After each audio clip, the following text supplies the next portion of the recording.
Okay, so get this. You wouldn't believe what we're diving into today. Oh, I love a good mystery. Lay it on me. All right, picture this. 40,000 years ago, Okay. humans are suddenly making this huge leap in technology and art. Interesting. Like, where did that come from? Yeah, that's a big jump. One theory says, get this, outside help Outside help. from beings not of this world.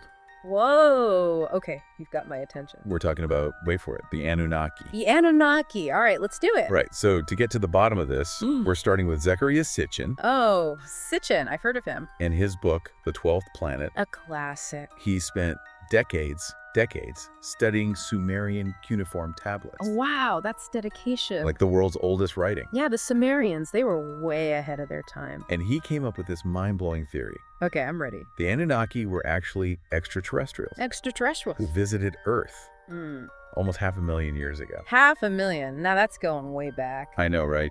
The Sitchin's work is definitely, how do I say this? Controversially. Oh, absolutely. And we'll get into some of those debates for sure. We will.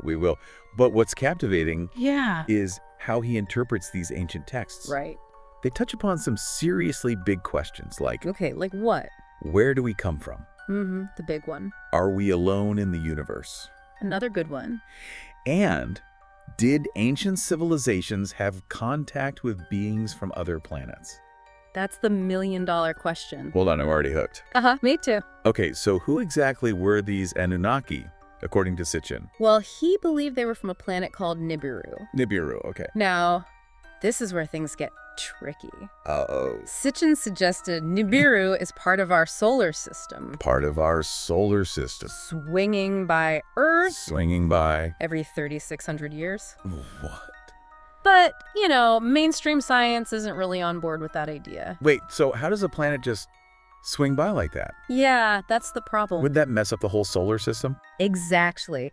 Our understanding of gravity and planetary motion suggests that a planet with Nibiru's supposed orbit Yeah. would be, well, highly improbable. Improbable. Imagine the gravitational chaos it would cause. Oh, yeah, that's a good point. We'd probably see its effects on other planets, you know? Right. And our telescopes would have spotted it by now. Okay, so maybe the planet part needs some more digging. Need a little more blicking. But let's say, for the sake of this deep dive, Sure. that these Anunnakis did exist. Okay, I'm with you. What were they doing here on Earth? Well, according to Sitchin, they were on a mission for gold. Gold. Apparently, they needed it to fix their planet's atmosphere. Really? Something about protecting themselves from harmful radiation. I can see why gold would be valuable Oh, definitely. to a super advanced civilization. Has so many uses. But wouldn't they have easier ways to get it? That's what's strange. Why travel light years just to dig in the dirt? Yeah, it doesn't make a lot of sense on the surface. Right. Some people suggest they might have used gold for advanced technologies that we can barely fathom, like Like what? maybe creating a sort of atmospheric shield A shield? with gold nanoparticles. Whoa! But why Earth? Yeah, why Earth? Maybe it was the most convenient source. Or perhaps there's something special about our planet's gold. Okay, so they came for the gold. That's the theory. But how does this tie into humans being created or, I guess, modified by them? Here's where it gets really wild. Okay, hit me. Sitchin believed mining gold was just too much work. Too much work for them. For these advanced beings, yes. So what did they do? What? They decided to genetically engineer a workforce. A workforce. Yeah. Wait, hold on. Are we talking full-on Frankenstein here? Haha, not quite. Welding humans from scratch? Not exactly. Sitchin's theory is that they took existing hominids, Hominids. you know, our early ancestors, and basically upgraded them. Upgraded them. They tweaked our DNA They tweaked our DNA. to make us smarter Smarter. and Okay. stronger, turning us into the perfect gold-digging crew. Whoa, that's like science fiction. I know, right? But from thousands of years ago. It's mind-blowing. So where do these Sumerian tablets come in? Well, that's the evidence. Do they actually say the Anunnaki messed with our genes? It's not that literal, Oh, okay. but there are passages Uh-huh. that ancient astronaut theorists point to. Okay, like what? For example, there's a Sumerian creation myth A creation myth. where the Anunnaki mix their blood with clay Blood with clay. to create humans. Interesting. Almost like an ancient metaphor. A metaphor. For genetic manipulation. I can see that. Like, they're describing something they didn't have the words for. Exactly. But how do we know they weren't just, making up stories around the campfire? That's the million-dollar question, isn't it? It is. How do we separate myth from reality? What's really interesting is that you find similar creation stories in other cultures, too. Like what? Like the Babylonian creation myth. Okay. The Enuma Elish. The Enuma Elish. It talks about the god Marduk making humans by combining the blood of a slain god with clay. With clay, I guess. That's familiar. Whoa, so it's not just one culture talking about gods creating humans. Nope, not at all. There are these echoes across the ancient world. It's a pattern. That's a pretty big coincidence, right? Ancient astronaut theorists definitely see it as more than a coincidence. More than a coincidence. They argue that these shared motifs, these recurring stories of sky gods creating humans, point to a shared experience. A shared experience. Like a collective memory. Okay. Passed down through generations.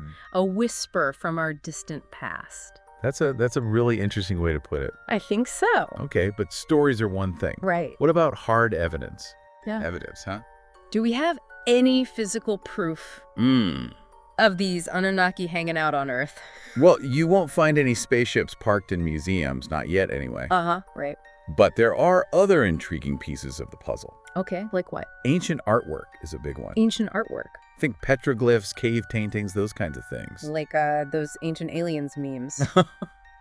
Sort of. But seriously, could those doodles really be evidence? It's not just doodles, Some of these images are incredibly sophisticated. Okay, I'm listening. For example, in the American Southwest, there are petroglyphs that show beings with these radiating halos around their heads. Halos? Like angels? Not quite angels, but similar. Interesting. The Hopi people. Hopi? They identify these beings as Kapinas. Kapinas, okay. Visitors from the stars. Visitors from the stars. Who brought them knowledge. So even cultures without written language, they're documenting their encounters, or at least what they believe. It seems that way about these sky beings. It's pretty compelling. It is. And then you have places like the Lascaux Caves in France. The Lascaux Caves, those are famous. Very famous. Those cave paintings with all the animals. Oh, yeah. Incredible artwork. Well, tucked away among those masterpieces is a strange figure. A strange figure. What is it? A birdman. A birdman. That's interesting. And guess what? What? It bears a striking resemblance. Resemblance to what? To the Egyptian god. Thoth. Thoth, the god of knowledge. And descriptions of the Anunnaki. Wow, so we're seeing these connections across different cultures. Right. It's wild. Hold on. Are we saying those ancient shamans? The shamans. The ones painting those caves were somehow meeting these Anunnaki? Just a possibility. During their, spiritual journeys? That's what some researchers propose. Really? They suggest that ancient shamans, through altered states of consciousness, may have tapped into a shared reality. A shared reality. A realm where these beings existed. Okay, now we're getting into some, fringe territory. Maybe. But it's fascinating to consider. It is. It is. The idea that these encounters were more than just physical, but also spiritual and interdimensional. It opens up a whole new can of worms, doesn't it? Yeah, that's next level stuff. It is. It's like something out of a movie. Definitely has that sci-fi feel. But then there's also that whole thing about the sudden explosion of human intelligence, right? Yeah, the big leap forward. Around 40,000 years ago. Yeah. We see cave art getting crazy good. Oh, yeah. Tools getting more complex and all sorts of innovation. It's like something clicked. Could that be connected to the Anunnaki? That's a question that keeps a lot of people up at night. I bet it does. How did humans go from simple hunter-gatherers to creating art that rivals anything we can do today? It's amazing. Was it a natural progression? Or was it something else? Or did something? Or someone? Give us a little boost. It's like, what if? What if? Instead of evolving slowly, we got a software update. A software update. From some super advanced alien civilization. That's one way to put it. Talk about a game changer. It's mind-blowing to consider. It really is. And it makes you wonder if the Anunnaki did play a role in our development. What exactly was their end game? Their end game? What were their intentions in creating us? Right. What did they get out of it? That's the big question. Was it just cheap labor for their gold mines? Maybe. Or was there something more to it? That's a question for the ages. And it really is. And it's where we have to be careful. Careful about what? About going too far down the rabbit hole. The rabbit hole, yeah. We've explored a lot of evidence. They have. Presented by those who believe in the Anunnaki theory. Right. But it's important to remember that mainstream scholars often have a very different take on all of this. Yeah, I was just thinking, haven't scientists and historians looked at all this stuff? Of course they have. What do they say about the Anunnaki? Well, many mainstream scholars see the Anunnaki theory as, let's say, a bit of an overinterpretation of ancient texts. Overinterpretation. They argue that we need to understand those texts within their historical and cultural context. Okay. To them, these stories are more likely myths and metaphors. Myths and metaphors. Not literal accounts of alien encounters. So they're saying we shouldn't take these ancient stories at face value. That's their perspective. It's like maybe those ancient writers were just really good storytellers. Possibly. Not historians documenting alien visits. That's one way to look at it. And they also point out the lack of physical evidence. Physical evidence. For the Anunnaki themselves. Like what? No spaceships, no skeletal remains, no futuristic technology buried in the desert. So where's the proof? Where's the smoking gun, so to speak? So on one hand, we have ancient astronaut theorists. Right. Seeing evidence of alien influence everywhere. They're looking for those connections. And on the other, we have mainstream scholars saying, hold on, let's pump the brakes a bit. Let's be conscious. It's a classic clash of perspectives. It is. It is. And that's what makes this topic so fascinating. Why? It challenges us to think critically about our past, our origins, and the very nature of reality. It's almost like we're back in those ancient caves. I like that. Trying to decipher the meaning behind the paintings. Yeah. Except now, the canvas is the entire history of humanity. That's a beautiful way to put it. And that's the beauty of exploring these mysteries. Absolutely. They force us to question our assumptions.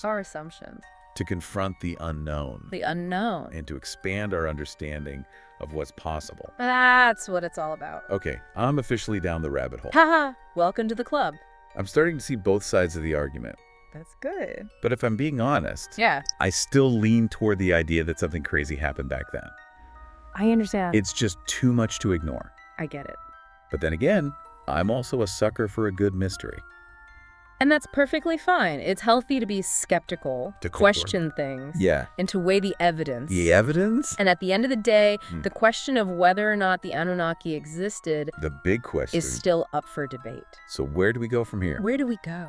What should someone do if they want to explore this Anunnaki theory further? You want to learn more? Yeah, do we just start digging random holes in our backyards? I wouldn't recommend that. Okay, good to know. But a great place to start is with the source material. The source material. Go read Zecharia Sitchin's work. Sitchin, okay. See what sparked this whole phenomenon. Okay, the 12th planet.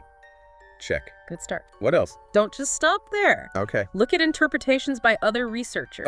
Both those who support and those who challenge Sitchin's ideas. So get both sides. Exactly. Get a good dose of those mainstream scholarly perspectives, too. Mainstream, okay. It's all about balance. Yeah, seeing all sides of the story. Not just getting stuck in one echo chamber. Right, echo chamber bad. Exactly. Okay. And don't forget those images we talked about. Oh, the images, right? Go online and look at those Sumerian tablets. Sumerian tablets, check. Petroglyphs. Petroglyph, check. Those cave paintings. Cave paintings, check. See those images for yourself. Okay. Do they spark your imagination? Do they make you question what you thought you knew? Wait, are you saying I should be looking for clues? Like some ancient astronaut detective? It could be fun. This is getting better and better. I told you it was a good mystery. Haha, you did. So I should be doing my own research. I think it's always a good idea. Okay. Remember, it's all about being an active participant in your own learning journey. My own learning journey. Don't just take anyone's word for it, not even ours. Not even yours. Go do your own research, think critically, and see where the evidence leads you. See where the evidence leads. Who knows? You might uncover something groundbreaking. That's the spirit. And it applies to so much more. More than what? Than just the Anunnaki theory. Oh, I agree. It's about being curious. Curious? Asking questions. Always asking questions. And always being open to new possibilities. That's how we grow. Absolutely. That's how we learn and grow. Right. And who knows? Who knows? Maybe in the process of exploring these mysteries, will uncover truths that will forever change our understanding of who we are and where we come from. That would be amazing. It's amazing, isn't it? What is? This whole Anunnaki thing. Yeah. It like taps into something deep within us. Deep within us. Like this primal need to understand where we came from. It really does, yeah. It's like we're hardwired. Hardwired. To search for answers. To piece together the story of our existence. The story of our existence. That's a good way to put it. The Anunnaki theory. Yeah. Whether we fully embrace it or not. Right. It offers one possible answer. One possible answer. For that age-old question. Which is, who are we, right? Exactly. And it's not just about the past, right? No, not at all. If there's any truth to this, it completely reframes how we see ourselves. Reframes how we see ourselves, how... Now, and what's possible for the future. Absolutely. It's like, Like what? Like discovering a hidden chapter. A hidden chapter? In the human story. Whoa. One that has the potential to rewrite everything. Rewrite everything. We thought we knew about ourselves. Yeah. And our place in the cosmos. That's huge. It is. It is. Okay, so let's try to bring this all together. Right. We've gone deep on this wild theory of the Anunnaki. We have. We've looked at those ancient Sumerian texts. The Sumerian texts, yeah. Creation myths from different cultures, petroglyphs, cave paintings. All sorts of interesting stuff. We've considered the arguments of those who see the Anunnaki as real.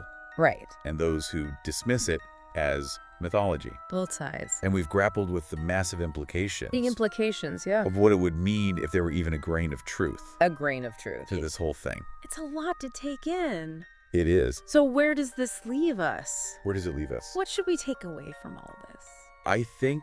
what do you think? The most important takeaway... Okay. ...is that we need to stay curious. Stay curious. I like that. The Anunnaki theory. Yeah. Even if it ultimately turns out to be... To be what? A product of our imaginations. Okay. It serves as a powerful reminder. A remember of what? That there's still so much we don't know. So much we don't know, that's for sure. About our past, about our universe, about ourselves. It's humbling, isn't it? It is. It is. That's like what? A giant cosmic puzzle. A cosmic puzzle? There's some pieces missing. Missing pieces, yeah. We may never have all the answers. But we can keep searching. Exactly. It's the journey. The journey. Re-exploration, the questioning that truly matters. And questioning, right. And who knows? Who knows? Maybe in the process of searching for answers about the Anunnaki. About the Anunnaki. We'll stumble upon other truths. That will forever change our understanding. Understanding of who we are. Where we come from. So if the Anunnaki did have a hand in our story. Okay. What kind of legacy did they leave behind? That's a good question. And how is that legacy shaping us even today? That's something to ponder, isn't it? It certainly is. That makes you think. It really does. Wow. This has been a really incredible deep dive. I agree. Thank you so much for joining us. My pleasure. And sharing your expertise on this really fascinating topic. It's been a lot of fun. And for all of you listening out there, keep searching. Keep searching. Keep questioning everything. And never stop exploring. That's the key. The universe and all its mysteries. So much out there to discover. Exactly. And until next time. Until next time. Keep diving deep.